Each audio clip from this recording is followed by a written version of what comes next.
इस्तीफा देने का मतलब ये है कि अगर आपके अंदर अपनी कोई कमजोरी नहीं है, अगर आप ब्लैक मेल करने वाला कोई बंदा एग्जिस्ट नहीं करता, तो फिर काजी फायज ईसा की तरह अपनी बीवी को लेके कोर्ट के सामने डट के खड़े हो जाते हो, एक एक चीज का हिसाब देते हो, केस लड़ते हो, उनकी तस्दीक भी होती है। पीटीआई ब्रिगेड जो है उनका सोशल मीडिया और बेचारों के साथ क्या उन दिनों नहीं हाल कर रहा था, मेरा ख्याल है क्या कुछ नहीं बीत रही थी,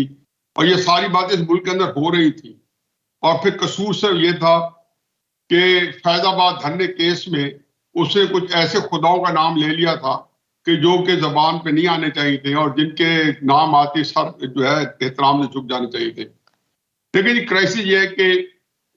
एक इस्तीफा नहीं है, दो नहीं है, मेरा ख्याल में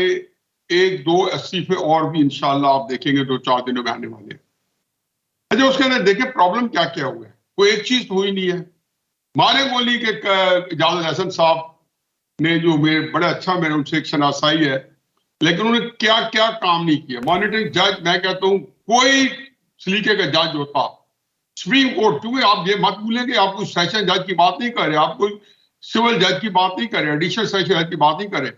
माइटी सुप्रीम कोर्ट का जज जो है वो एहतसाब अदालत में बैठ के विदाउट रियलाइजिंग कि जो तारीख का जो मरख होता है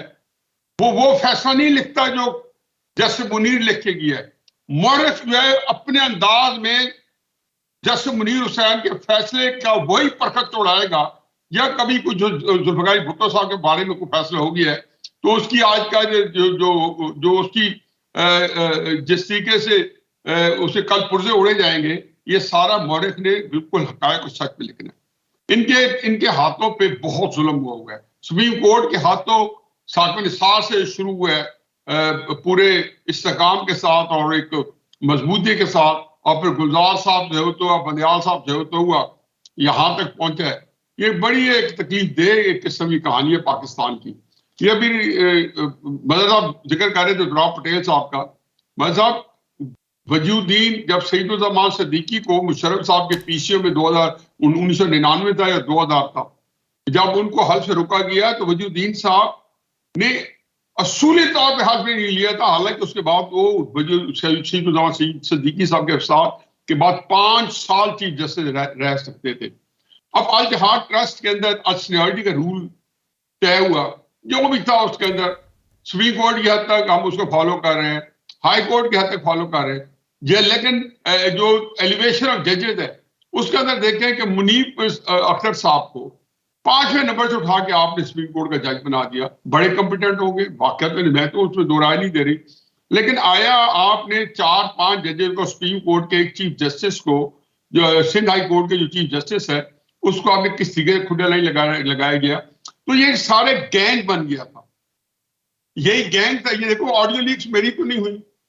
काजी फायजिया साहब की तो नहीं हुई, ये डोगर साहब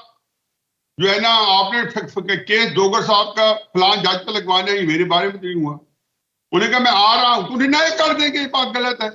फिर जो जायदादों के बारे में जो वजाहत की है वो भी बड़ी पोर वजाहत की है। मैं मदार नकवी साहब की बात कर रहा हूँ कि क्या दिया कि मेरे बेटे की जायदादें हैं, उनका मैं जिम्मेदार नहीं हूँ। बीवी का जो है 47 लाख का घर जो है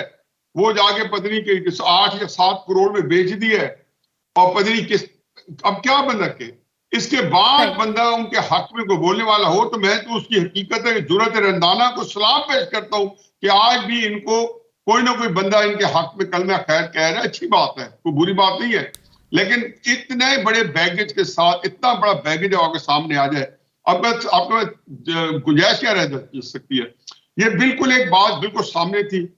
कि एक इस्तीफा आने वाला है। कल परसों भी किसी टीवी पे मैं बैठा था, मैंने कहा जी ये आपके जो कल शायद इनका इस्तीफा आया, मैंने कहा जी आप ये देखें एक इस्तीफा शायद एक आध और आ जाए 2-4-5 दिनों में, जल्दी आ गया। अब मैं आपको और कर बता रहा हूँ 1-2 इस्तीफे और आएंगे 2-4-5-7 दिनों में। अगर ना आए तो हो सकता है कि गोशुमारी हो, क्योंकि कई लोग जो कि एक लोग हक मार के आए हैं और अल जहाद ट्रस्ट का केस भी पड़ा है रूल ऑफ सीनियरिटी का, उसके बाद वो एलिवेट हुए हैं, हो सकता है उनको भी डिमोट कर दिया जाए। अच्छा। मेरा ख्याल है कि सुप्रीम कोर्ट की इस वक्त ये नहीं है कि जो है उसमें कोई ग्रुप बंदी नहीं है, लेकिन तत्हीर जरूरी है, इसमें एक जनरल पर्च जरूरी है सुप्रीम कोर्ट के अंदर क्योंकि हमने सुप्रीम कोर्ट को उतना गंदा कर दिया है कि ठीक है, सुप्रीम कोर्ट पहले भी कोई जब पीसीओ जजेस होते थे तो कोई ऐसे कोई सुनहरी लफ्ज नहीं लिखे जाते थे, लेकिन दिन दहाड़े मनफी चीजें भी इस तरह नहीं करते थे कि जजेस फिर रहे हैं जी, शेख रशीद के हल्के में कैंपेन चलाई जा रही है जी, आप जाके उनके बारे में तकरीर लिख रहे हैं सियासतदानों के बारे में अपने ऑर्डर्स के ऊपर प्रियम्बल्स के तौर पर, ना फैसला ना कुछ है। और बड़े गॉडफादर की जो फिक्र है कि हर इमारत के पीछे क्राइम है, तो फिर आप लोगों की इमारत के पीछे भी क्राइम ढूंढे, हर एक इमारत के पीछे क्राइम ढूंढे, फिर बेचारे एक दो चार सियासतदान जाके कब्जा इस्तबदाल में जिनकी गर्दन आती है उसके लिए क्यों ढूंढते। बीबी मेरा ख्याल है कि ये जो है ना सुप्रीम कोर्ट के अंदर इस तरह से खुश आइंद है कि ये जो बस ठीक है, अगर इस तरह के उनके मामला हैं जिनको अच्छी तरह जानते हैं तो उनको जरूर छोड़ना चाहिए। लेकिन मैं मेहमान की इस बात को भरपूर तरीके से सेकंड करूंगा कि आप जाने ना पाए, अगर उन्हें कसूर किया है तो क्या मैं कोई पाकिस्तान का जो child of the lesser god हूं? बट सर इस्तीफे के बाद ये मुमकिन है वो कि आज ये कहा तो गया है सुप्रीम जुडिशियल काउंसिल में एंटी करप्शन घसीटे, मुझे 3 साल मेरी गोशमाली ना और फवाद जेल में पड़ा, ग्रेड 22 का अफसर, और आप उठा के किसी को कहेंगे या मैंने इस्तीफा दे दिया, कुछ जाने दे, आप इसने फलां कर दिया, हारे को कहा जाता है, जर्नैलों को कहा जाता है आप छोड़ जाए, जजेस को कहा जाता है आप छोड़ जाए, और खुदा के वास्ते मुल्क के अंदर कुछ देखो, कोई इंसाफ होना चाहिए, कटहरे में लाए और कहें कि हम हिसाब देते हैं ना।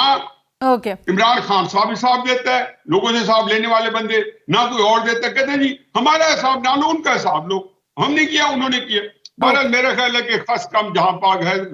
गलत लफ्ज लेकिन मुझे कहना पड़ता है मेरे नजदीक।